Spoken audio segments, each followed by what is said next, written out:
Welcome back, guys. We are all tied up here at the Sajik Busan Gymnasium, 1-1. Kingzone clapping them back with a very dominant victory in game number 2. Really excited for this game number 3, though, Valdez. Thanks for the memories for game number 2. No more of that. No more 7 tanks, please. We're going to watch some replays of what happened.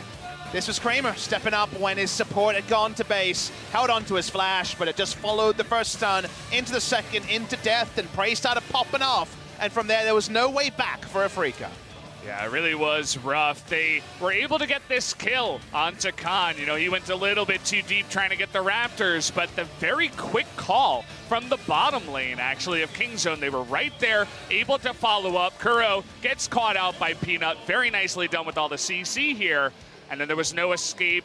Kingzone after this able to push down mid, get it a Infernal Drake, and everything started going their way. People underrate how strong it is for the Killer Instinct to be procced off of allies' hard CC, because that meant that the Kai'Sa could come in, do plenty of damage, and unfortunately this game was a tale of 280 carries, one full of woe for Kramer, who never had space, was 2 levels under, didn't have the damage items that Prey had available, and if Kramer's not doing damage, no one on the side of Afrika Freaks was going to be. Speaking of 80 carries, Prey, he looked decent in game number 1. Game number 2, he was finally given the space in every single team fight. There was no getting to this guy. McHale's, the Black Shield from the Morgana, the draft was really nice to allow Prey to pop off on the Kai'Sa this time around.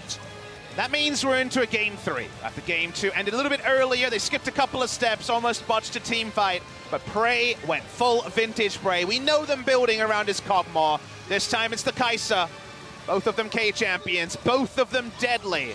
As Kai'Sa was able through this to open space, specifically at the end. The Killer Instinct onto Kuro and the flash to get away from the taunt. If he's taunted there, he dies, the game extends. He's not, they win. And now we get this game 3. It's a best of 3, and it's a mouth-watering one. Who will go to MSI between Afrika Freaks and Kingzone Dragon X? Yep, comes into the best of 3. Once again, Prey is up there in the damage charts. We were talking about, hey, Kai'Sa's really strong on 8.6, and Kingzone, we haven't seen them in a long time. It's been 3 weeks. We finally get to see them in the finals. So much priority onto this Kai'Sa.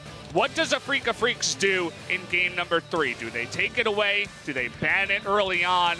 All questions to be answered, because all those bans they were doing were very important in targeting Kingzone. So you got to switch one out, or you just got to find a way. High amount of kills in the next 3 games, and we go all the way to game 5. But certainly these numbers going to help out. At the top, it reads, wait, no, Kai'Sa is OP.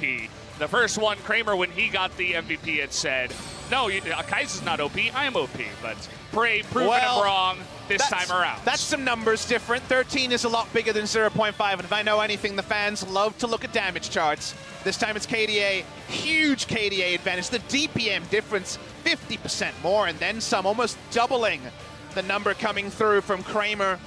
Yeah. Both of them had big damage shares, but unfortunately for Kramer, it was 34% nothing, as all the damage was on the side of Kingzone Dragon X. Yeah. Just says at the top, huge damage gap. And, yeah, certainly was. I mean, Prey was given so much room after that early game, and Kramer making a couple of mistakes. You mentioned how he's the only 80 carry right now for Afrika. They need him to step up and have a much cleaner game. He was looking good in game number 1. He got that MVP. Game number 2 takes a small step back. Leaves questions to be answered for game 3. So far it's gone against the team choosing, though. Both teams choosing side have lost on red. No blue side priority yet. Kingzone do not choose blue side for game number 3. And there is another change, as Mowgli, on his birthday, will play his first game in an LCK Grand Final. Happy birthday, 20 years of age today. What a time to come in. He has never played against Kingzone Dragon X this season. Every time they have played against Kingzone, Afrika have previously used Spirit. Yeah, the thing I love about this kid is, you know, Spirit's the veteran. He's the guy who's going to be in there, calm, cool, collected. Not a lot of mistakes, but not a lot of, you know, super fantastic plays. He's not going to get in your face. Mowgli has a little bit of that ability to make the fantastic plays. He's also very calm for a younger player. Only 20 years old, as you mentioned, but questions to be answered coming into the series. Can Mowgli, who is performing a bit better than Spirit, can he come into the finals and be not nervous and be calm and cool, collected, and actually play his game? Let's jump into pick and ban for game 3 and find out.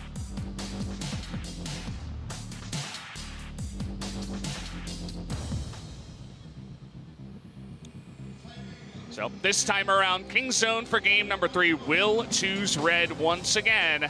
Wouldn't be surprised if the bans look a little bit similar this time, Papa. Now let's rewind, because you are mentioning the bans from game number 1. On blue side, those bans coming through from Afrika, Nidalee, Swain, Olaf, basically forcing a Trundle ban to come through from King Zone. King Zone have banned Rakan Karma on blue and red side, and almost certainly will continue to, as they have a very interesting strategy going on in this game number 3. But they have Mowgli in the lineup. A Mowgli's champion pull from the target ban against Mowgli. No Zac for Mowgli this time around. So what's he going to play coming into this one? His next most play would be the Sejuani. Do they want to pick it up here first? Looks like they're looking elsewhere. It feels really bad to first pick the Sejuani with everything that's available. Generic tank jungles available. And you just had to deal with the flex pick Sion in game number 2. So it feels like we're going back to the meta a month ago, but first pick Sion, even on patch 7.6, 8.6 I should say, is happening. Yeah. I was a year in the past there. Now notice the Trundle ban was forced in game number 1. They're not actually going to ban the Trundle in game number 2. Haven't seen Mowgli on that pick yet. And we're actually going to see the Trundle potentially taken here for King Zone, a true flex pick. Khan very happy to jump onto it in the top lane.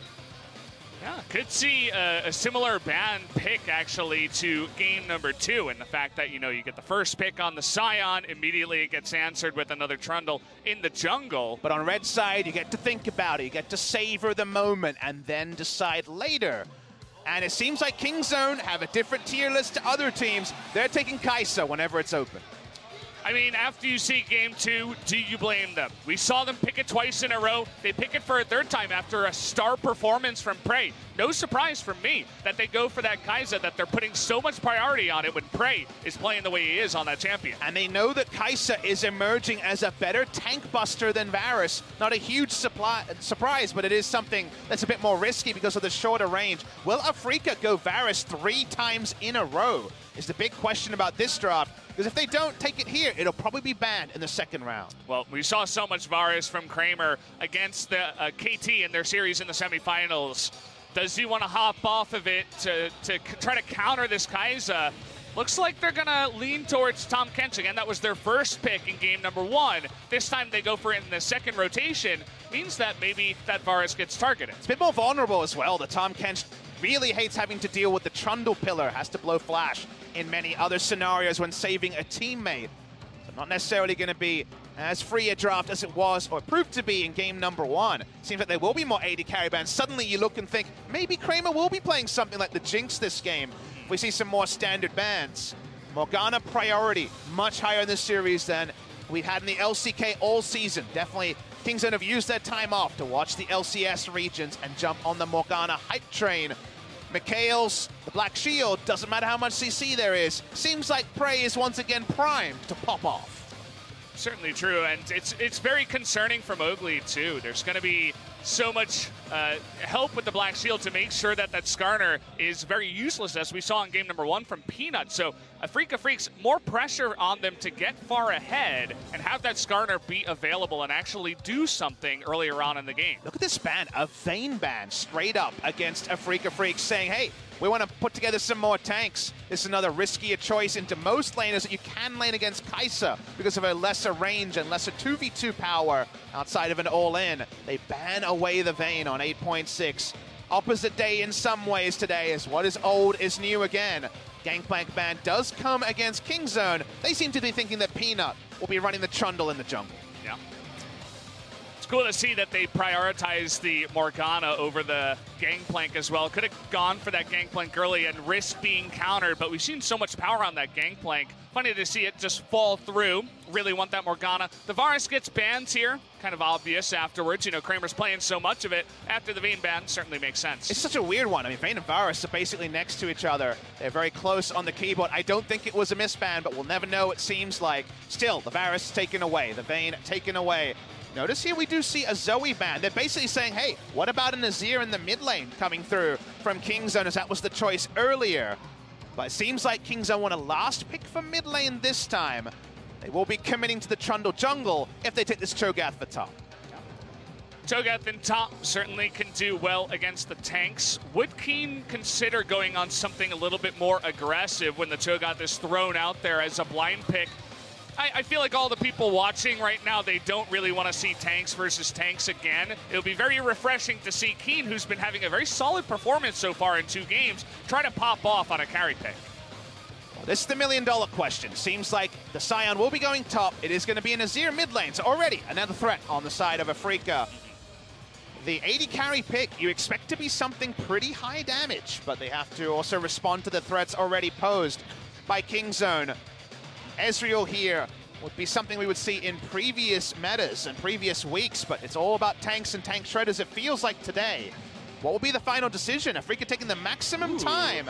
This would not be a tank shredder. They're actually looking for proactivity around the Skarner, and they're going to rely on the consistent damage from the Azir instead. Yeah, gonna have that late game damage with that. Certainly will be necessary for taking out Barons as well on the blue side, because Jhin, notably, not very fast on those Barons, so going for a bit more utility from the 80 carry role. Thinking about a mid laner here now for BDD, something to go up against the Azir. Would be our first Taliyah in the finals, is going to get locked in for the Taliyah versus Azir matchup. And these early rotation Taliyahs that was so common before the Yasuo are a thing of the past. It's a last pick Taliyah, because Taliyah is seen as a risky pick with so many mid laners, BDD and Kuro included, spamming Conqueror Yasuo and solo queue and other potential counter picks to the Taliyah.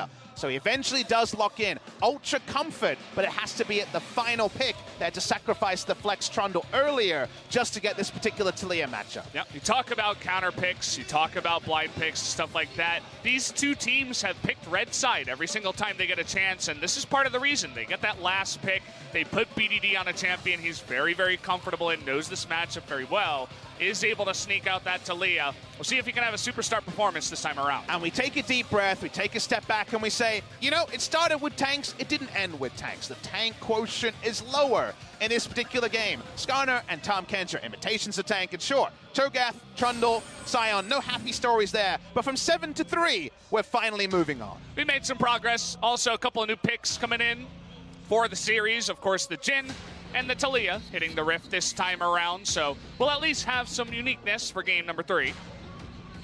Will the Jhin be able to puncture if the game goes long? You can go the traditional build and your 4th auto does real damage, but we know how little damage that ultimate does when 2 armor items come in. Khan had a really big game on the Cho'Gath, and Peanut jumping on the Trundle doesn't fit his usual wheelhouse, but the junglers up and junglers down have so far been the story of this series. Yeah. Certainly all the target bans forcing Peanut into this row. We'll see if he can have a solid performance once again, as we're just about ready to jump into game number 3. We're all tied up once again, guys, 1-1. Who's gonna take the lead in game number 3? Let's find out right now.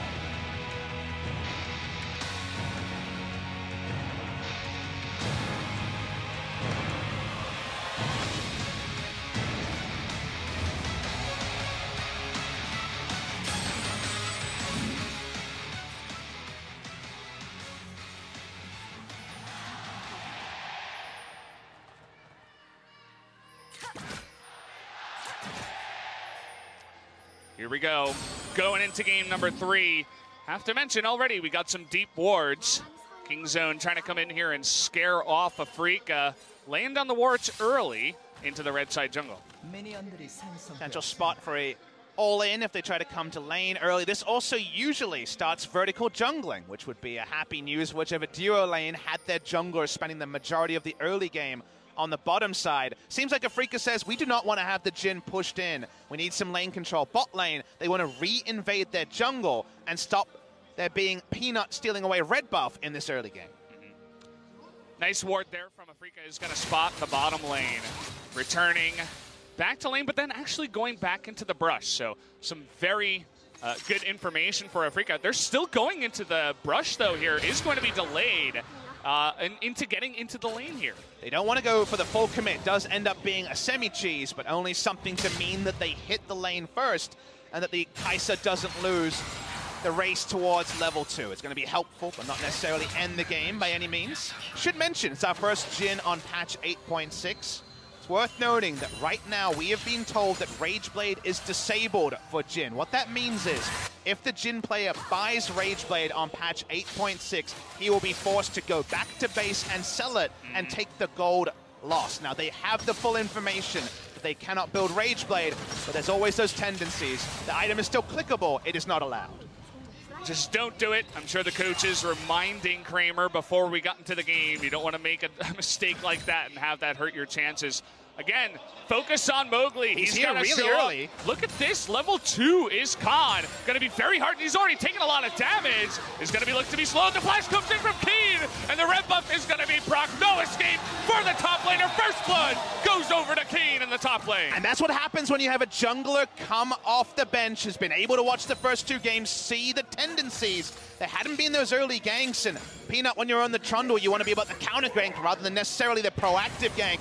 No response from Peanut. He was full clearing. Nicely done from Mowgli on his birthday. As I said before, you look at his face, so stoic. It's like nothing even happened. This guy is not affected. He's not going to get excited. And that's what I love about this player. Looking to give himself a little bit of a birthday present, coming in here and having a good performance so far.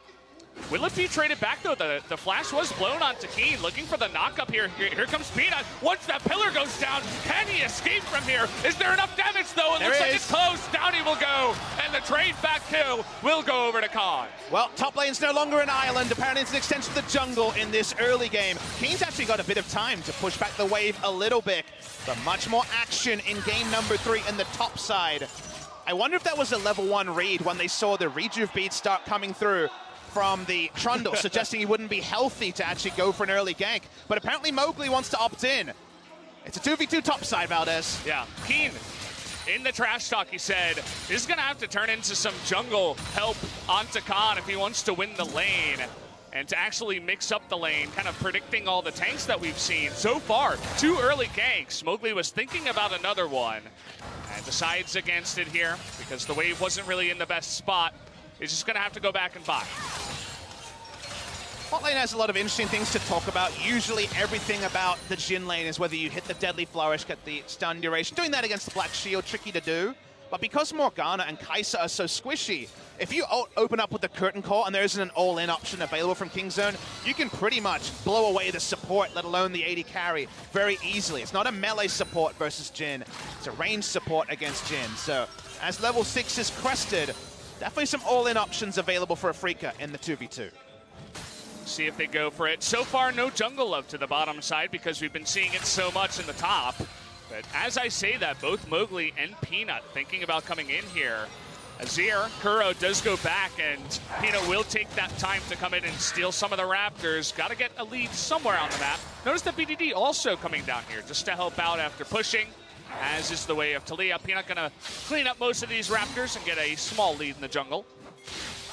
What you're seeing on your screen is the definition of mid lane priority. BDD can leave, and Kuro asks where is he going, because the control ward is there. He doesn't know for sure whether he's going towards the bot side or just helping with the Raptor steal. Trundle feels confident enough to walk up and steal away the Raptors. They last picked the Talia. They felt confident in the 2v2, and if they can keep mid lane control, specifically the bot side towards the bot lane, and then the roam coming through from the Weaver's Wall will be that much less accountable, and the potential for the roam to happen goes up.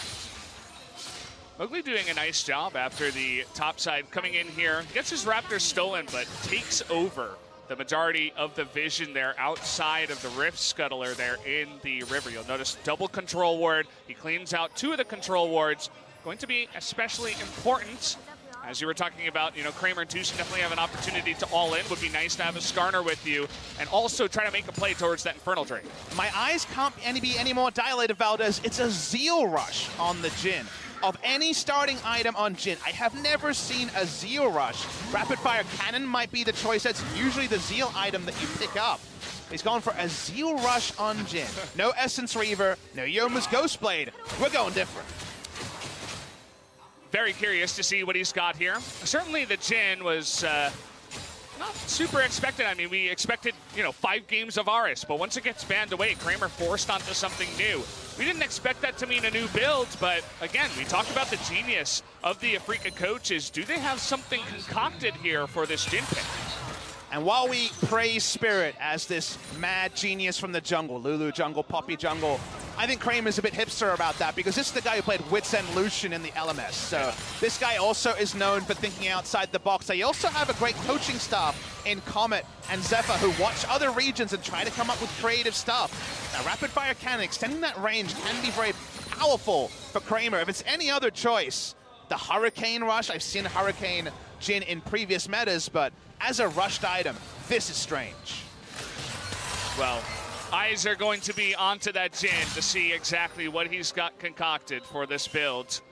Mowgli hits level 6 before Peanut does, and so you can notice, as I was saying before, trying to get some vision into that river, see if he can set up a gank somewhere. Into the mid side onto Talia would be extremely nice. See what he can set up for now. Just going to go towards that blue buff. I think I've done a good job of getting back the mid lane priority. One control ward on the top side, not scouted out, as Skarner hits 6 as well. So getting any sort of roam from BDD, unless he's coming from base and going all the way down the lane, is pretty tricky to do. It's going to extend the game pretty happily here. I think Afrika will be happy to opt into that. Seen Afrika put more value in killing Krugs as a bot lane duo than any team in recent memory, but that's just because lane control against the Morgana was there for Kingzone. Yeah, they just feel like, okay, we don't really have to stay in the lane. We're going to be pushed in a little bit, or at least lose that lane one way or another. Hold that thought as Mowgli looking for a gank here. Trying to run on into the mid lane. Doesn't pop the Predator, just showing his face once again, making BDD a bit scared.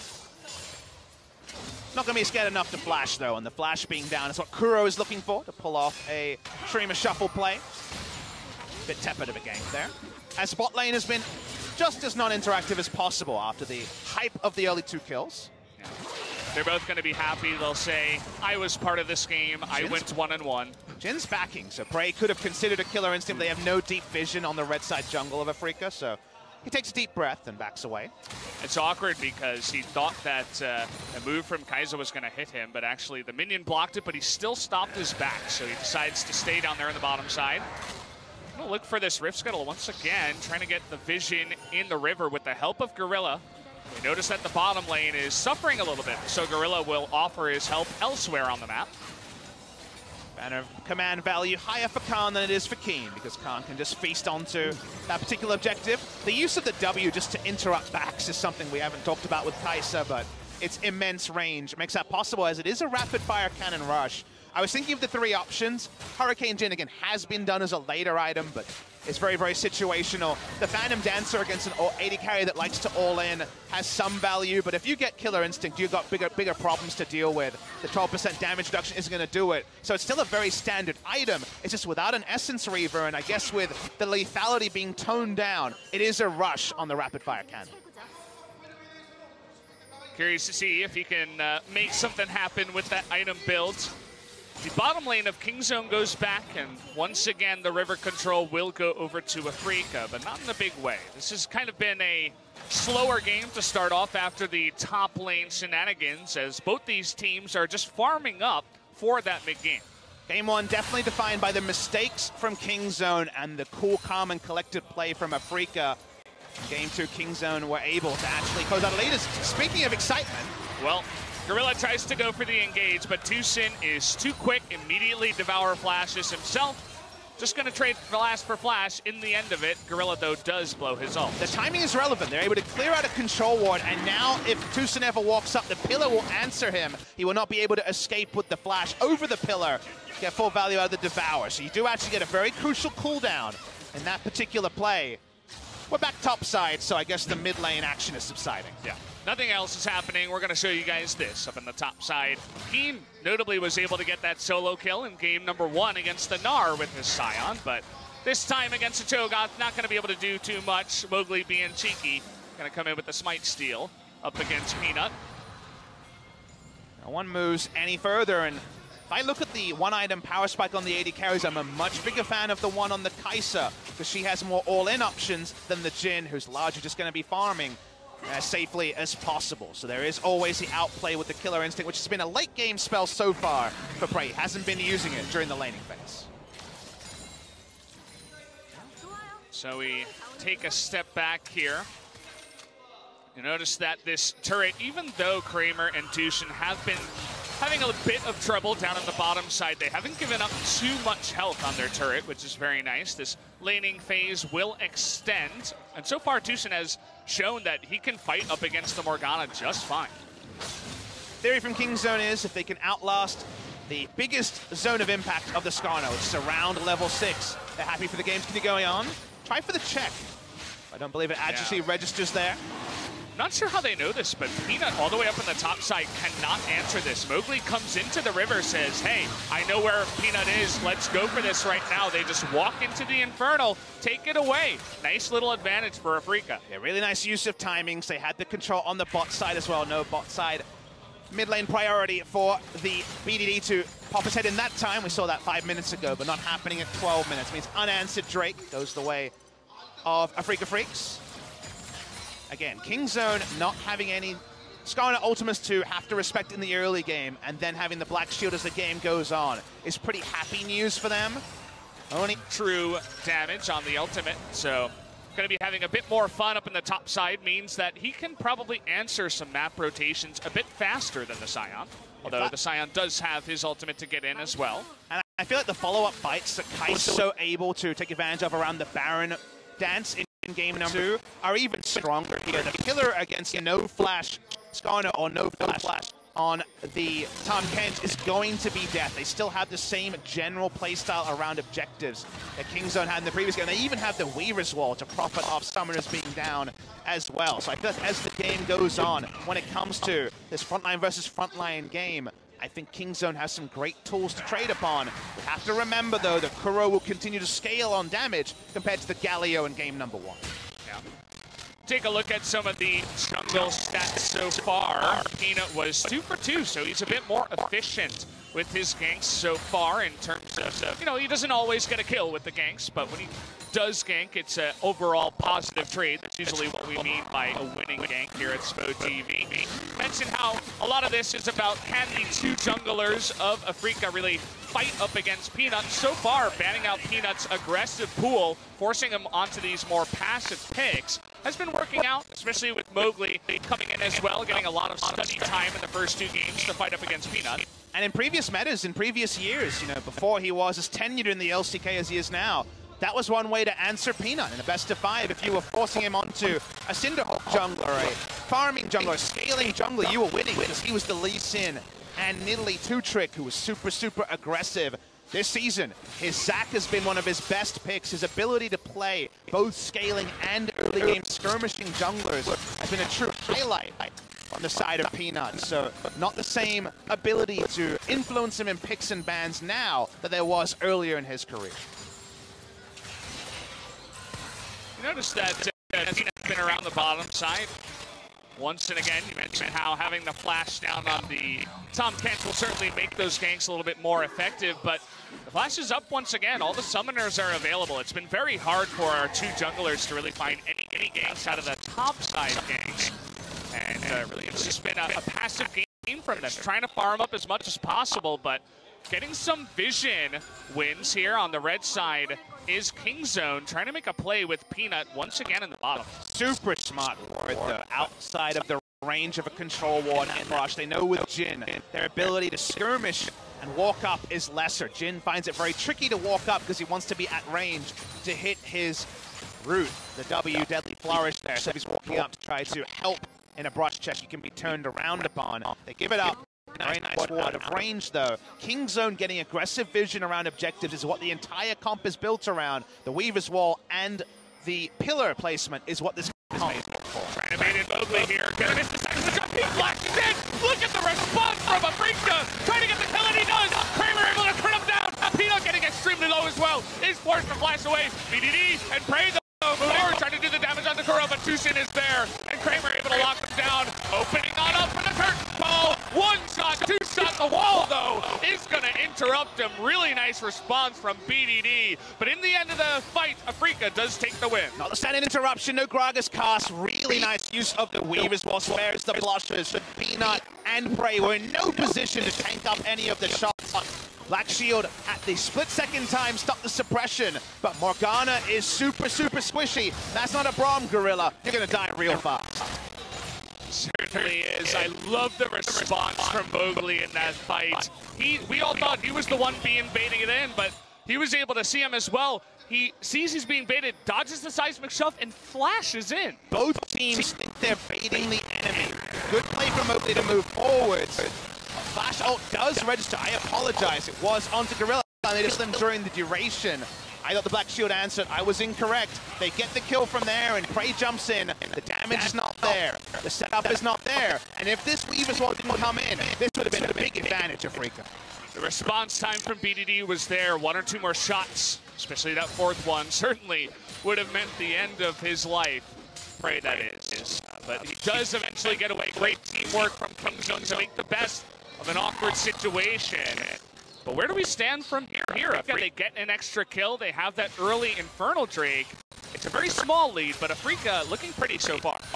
Kingzone looking for effectively a lane gank here. They're coming over the moss cone. There's that pillar. It's going to be locked down by the Q from the Morgana. Is he going to get out of this? No, he did not have his flash. No escape from the pillar, as you mentioned before. Nice setup there from Kingzone. They thought because they had double control one mid lane, they had enough ability to walk up, but no flash onto Tucson is turned around. Nice gank time, creative gank also. Coming through from the side of Kingzone, they desperately want to break the outer turrets and make this an objective game where vision is king and the dark binding, the pillar of ice or the Weaver's Wall coming out of the darkness will be an instant victory. A semi-victory here, but notice that Tucson does have teleport if they want to go for this straight.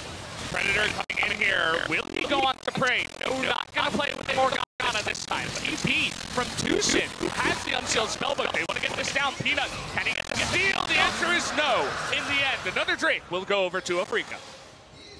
Really nice play there from Freaka. Just the Predator value he got. Dropped them back, allowed the respawn. Teleport came in Tucson. And more members up forward. Kingzone didn't want to over-pursue. Second Drake of the game goes the way of Afrika.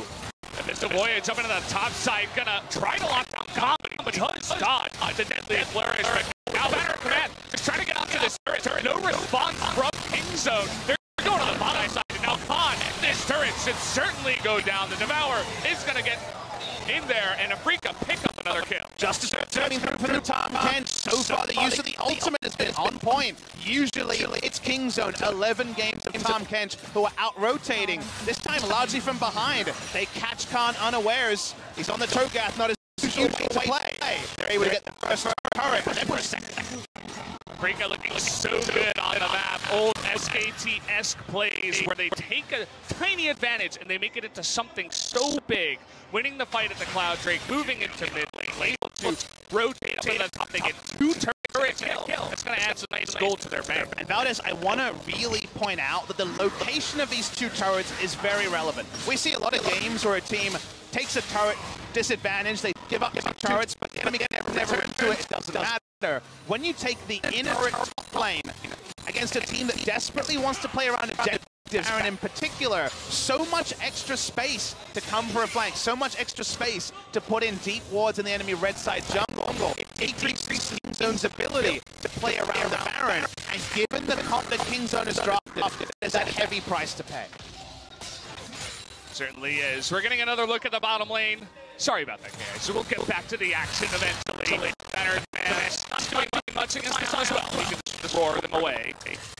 As the very interesting tank fight we have in the bottom lane continues, but Afrika with this lead, going to be looking to once again repeat their performance from game 1. A bunch of vision around this Baron and try to go for it. I mentioned it at the beginning of the game. They're going to be relying on a lot of damage from Kuro, the Azir, to do damage to the Baron. They have the chance. It's not the fastest Baron take here in terms of your carry. They also were not able to get him out Drake time around, so it's going to take a lot longer to try to sneak a Baron here for Afrika.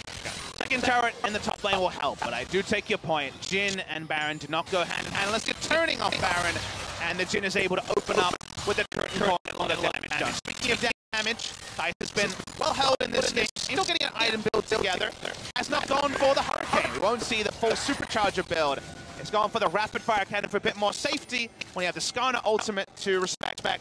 When you also have a secondary threat in the lane, the safety is much lower for Prey in the 5v5, so it has to be more respected.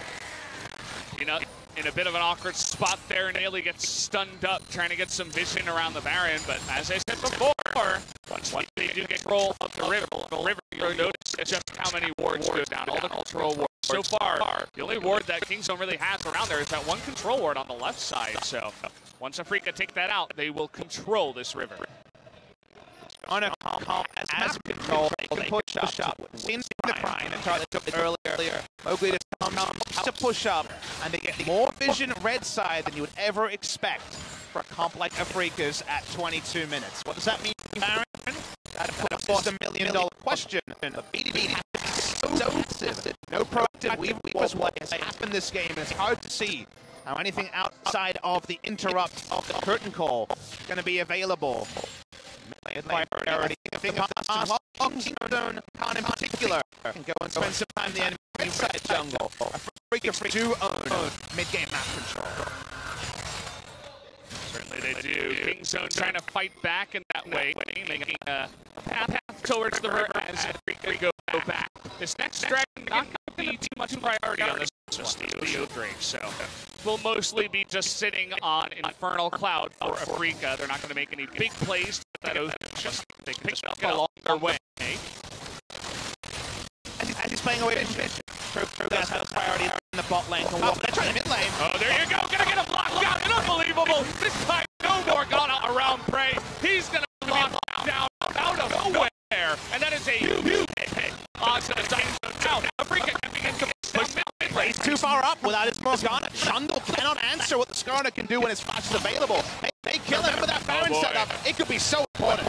Look at that coming out now from Kramer. Gorilla, you mentioned the Morgana. Now he's a bit out of the fight as he gets extremely low. Will they turn to the Baron? Oh, they will. With Prey down, they certainly can. And just going to be pushing the bottom lane awkwardly. What he do? He has flash. He can slide in. They have the face. Comes Cho'Gath. They little wall have to devour over that one. And I mentioned that damage from before. They can't pick it down enough. And just one Weaver's Wall is going to be enough to counter that Baron. And all they get out of it is Cho'Gath's on the side lane after Baron. Damage, I should say. So not going to be an easy thing for the maximum out of. So does spare the blushes of Prey a little bit. Was a bit tone deaf on where the map was at and was able to take down. Now Skarner ult is down. King Zone's first priority is getting control of this side jungle and stopping the replay from happening again. Let's take another look in the mid lane of exactly how this happened. Prey, he's on a ward. They see him just CSing. And he does not expect it. Hasn't no flash, not flash early enough. Easiest gank you ever saw. Something not very common here at the highest level. He was tunnel visioned on the creeps coming in mid, and by the time he knew he could flash, it was too late. Realistically, as we're watching him, understanding where his Prey's mindset is at, main ward got massive value there. Just going to time out and replace actually. By the time Henchman moves in further up, the teleport down on Khan means that the pick is possible for the side. The King Zone's on memo. Going to be more respectful next time up.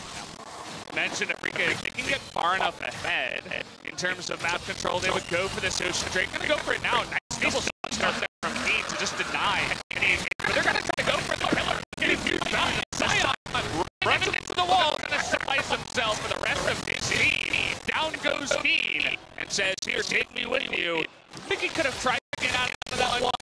I'm not really sure what that's all about. Same communication is good. The moment my ult is going in one direction. Away. Look at Kramer trying to go in and turn him down, but takes the credit down himself.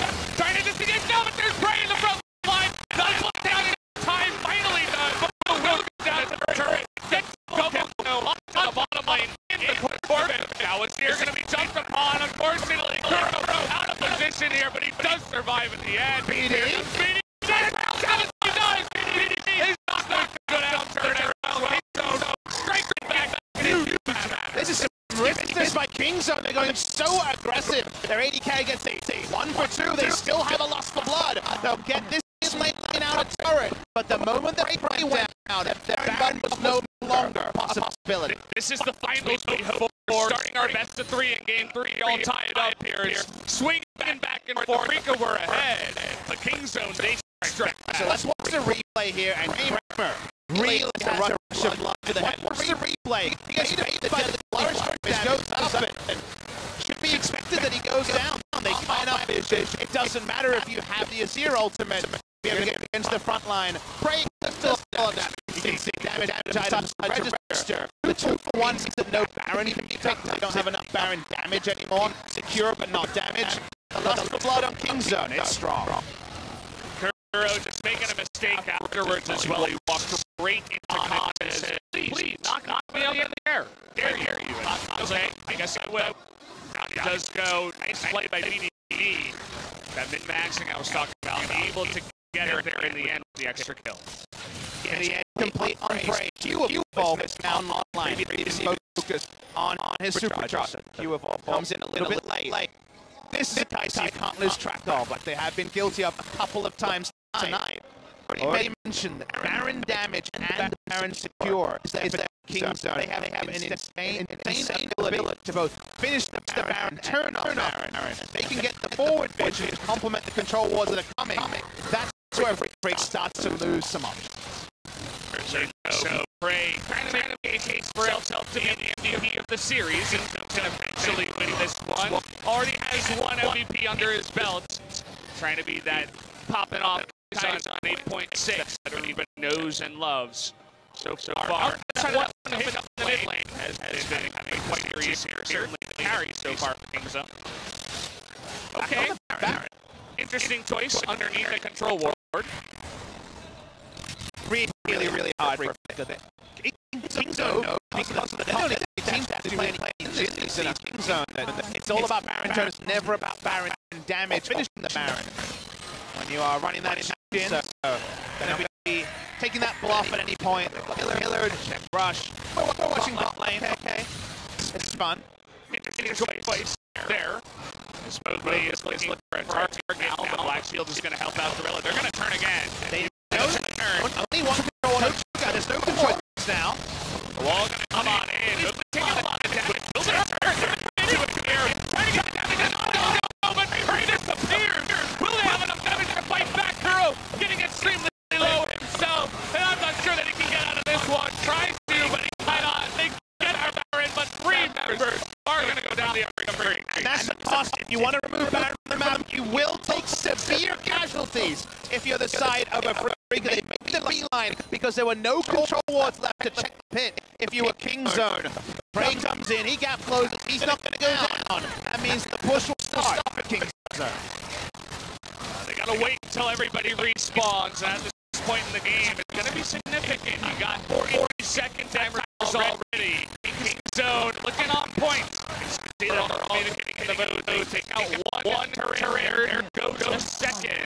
Going to add to their gold lead here as they do take it past the 30-minute mark. And now I'm left with the question as an analyst of King Zone have the draft that is the dog playing around Baron. Is it worth giving up some kills, giving up some map control to remove Baron from the map for 7 minutes? Because King Zone's entire comp is made to do this from the front foot. It's from the back foot. It does end up with some kills going down. But now the best place for King Zone to fight is online for 7 minutes. There is the map on a couple of members. It's so hard to pull word one way or the other. But I feel like the next 6 minutes might let us know. Going to be very telling. You got Banner of Command on 2 members now of Freak. They're going to try to fight back against that gold lead that King Zone did take with all the kills. They got the Baron gold. Now they're going to be looking for some objectives here. Going for this inhibitor, but look, Kramer is a bit of trouble here. Power! Down he does go. No way! He devours them both. And having available for Kramer means that he goes down, and the Baron push is stopped. Kramer's still available. Don't know what was at the start of the play. I want to say no, but he goes down on a split. He can't afford to. He needs some time. He might make a plane out of turret, but it's going to be an answering one for a Freako. Yeah, just going to trade 1 for 1 in this, and as the rotation comes in, at least the Scion get out of the way here, will mean that Outbreak is answered. Finally, the first ring for King Zone is going to go over to them. Let's return to the start of this game. Tucson, the engaged god, Gorilla, the disengaged champion. We really want Tucson's proactive plays on the top use of the Abyssal Voyage. But Powers haven't really been that on point. Watching the replay, seems like Flash is available. There it is. Devour is used. They shouldn't be surprised. He's too tricky to be on the barrel now. Even if Flash was up, the deletion damage comes in. Tucson needs to be a bit more on point. Jin dies first. This is always going to be the result. Cannot let your AD carry go down. Let the Skarner go to the Wolves. Doesn't really matter, but I love proactiveness from King Zone is Devour's down. We're going right now. That's where Tucson is tripping out on this time catch. A priority from the side of Afrika, a denial from the side of Zone, but not the way Tucson found so many regulars and MVPs, 9 MVPs on the season. It's far away from Rakan. And when they're behind in the game, it seems to actually be a cost to the side of Afrika. Certainly does feel that way. Zone now going to steal away Blue from his ear. Help out push, but I could see this game now that the Baron is down. The Drake goes down. There's no big objective. As I say that, though, the wall is going to come in. You guys see a zero turret, and rest of the Afrika able to back off. Easier for Mobley. Deciding against it. Weaver's wall will be down. A bit of a paranoia ult there. It's basically Nocturne zoning with his ult, because we saw Cho'Gath lumbering from base. He wasn't actually going to fully engage, so I think it was just a mind game or just a miss from Zone. Weaver's will be down for a while. Item builds come together. 4 items on the Kai'Sa, who remember was much lower on the damage charts not 5 minutes ago. Things starting to push forward a little bit. Map control is back for King's Zone. Baron is there. Elder Dragon is not spawned. So in a long lane, just like we've seen from this Kai'Sa a couple of times, actually pushing forward from King's Zone is pretty impossible. Then I'm waiting on a neutral minion to fight over. That's going to be the case here. We should have some downtime in the game as long as nobody makes a mistake. There's no big objective for either of these teams to make a play towards. And so Afrika just got to play it safe and maybe for some of their own. It is Hurricane in the end. First item around the people joining late. Been informed that on patch 8.6, Jin is not allowed to buy the Rage Blade, which of course is a big pick for him on patch 8.6. If you buy it, you have to go back and refund it for gold loss if you've left base. So he has to go a little bit different expectations on 8.6, and that's led to a bit of a hodgepodge build compared to what is the maximum power. You can tell that it's on the Jin. Regardless of he's been overconfident. You can contain it here. He gets baited by that 4th shot crit onto the Morgana, trying to dive 1v5. BDD in a lot of trouble up here, all alone. Are we going to have this? The Abyssal Waves coming in, and he's nowhere for him to go. He's shut down. Kuro's getting low. They're trying to damage this Cho'Gath, but not enough. He's going to get... There goes Crave into the backline. Now he's got the Kramer. Can he get him? He's Devour. Get him out of dodge here. Kuro's down. And Prey is still doing it. Going for Keen. No one to answer this Kai'Sa as he rips through the Afrika Freaks team. Tucson is going to go down eventually as Jimmy is trying to deny that ace. But here Prey will eventually take him as Tucson will go down. The ace over to Prey. His Kai'Sa popping off tonight. And when the GE Tigers first came together, all of their success was on the back Prey on the Palmore. 4 years later, he jumps on the Kai'Sa. First professional games of Kai'Sa in this series, and he's decided that King's are going to MSI. He has decided that he is the carry. The team agrees. This will be inhibitor. Maybe not quite a game for King Dragon X. Quite ended just yet. We're only 35 minutes into the game. They've got only 3 members. No Baron, of course. And so they do it. What looked like a pick on BDD. King Zone turn around really fast in this game. When you watch the replay, remember that the re-engage happens when Kuro is at 300 HP. So while the King Zone mid laner is down, the Afrika mid laner is out of the fight in many ways. So watch the replay. BDD side play. Standard. This is a nice play coming through from Afrika. Now it takes longer than they would have wanted. They don't get the first ult coming in from the Azir. They have to use more resources. And by the time the fight goes on, Kuro is at 200 health. And what a play. He's able in a skirmish in one of these unhazard fights when you can't use all your downs to peel away from the Kai'Sa, to make everywhere a front line for the Kai'Sa. Wherever the Kai'Sa goes, only good things follow for Kingsa. Prey able to reposition so easily with this pick. It was unfortunate his first auto attack was actually onto a tank. Otherwise, it would have looked even that much more impressive. Either way, King Zone, very impressive in this game so far. Going to take a very free Baron with this Weaver's ball. Nothing negative to do. Introduction to trying to contest Baron against King Zone. Impossible. Somehow S++ tier when it comes to Baron comps after an S tier comp in game number 2. Game number 3, King Zone have a huge edge. They've been able to rewrite that first Baron going against them. Now they're forward. They don't have the world's best siege, but they're going to try anyway. They've got the lead, though. 5,000. Prey moving forward. Just got a crit in the face, and immediately Crow has to back off. Look at the strength of this push. Got a silence to try to fight back, but very scary for them. See, Keen in the front line already taking a bunch, and that turret getting very low. So many minions pushing with the Baron, and nothing that Afrika can do to stop this. There's just so many things to respect. Just the pillar. Massive with Flappy's being down.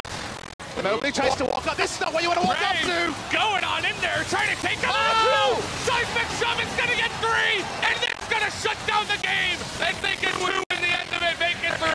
And Kuro and Prayer are having to leave with their tail between their legs. Zone fighting back here in game number 3. They were behind, but they say, we are the better team. We are going to win this one. And that they will. They fight back. They want the kill. They're going to go into the They take in game 3 goes to Kingzone. And you know when a plan comes together, when the Kaiser rips through 2 fights, and the Seismic Shove, and the Talia from BED. It's an afterthought. What ability? Close the game for Kingzone. They are now knocking on the door of the Summoners Cup and going towards future events. LCK title, they are so close to it. Getting a bit ahead of myself with the Summoners Cup. Kingzone Dragon X. The reigns. Prey says, you guys are not going to ban my Kai'Sa? I'll show you why I pick it 3 games in a row. And I guarantee you guys that something has to answer this Kai'Sa in game 4. Whether it's a ban, a first pick, or some new counter, where's the genius going to come from? Is it going to be just the ban, or will Afrika concoct a way to stop this Kai'Sa? And this was the first time in the 2v2 that Afrika looked exposed. The Jhin Tahm Kench actually negatively contributed in many ways to how this game went on. They didn't have a plan around the Jhin, had to go for a hodgepodge build. And Tucson on the disengage, not the engage he's known for, is not working out for Afrika. Unless those early roams can come through from the Abyssal Voyage, I think the Tahm Kench needs to go on the bench. Would have to agree, bench the Kench here is the call from Pop.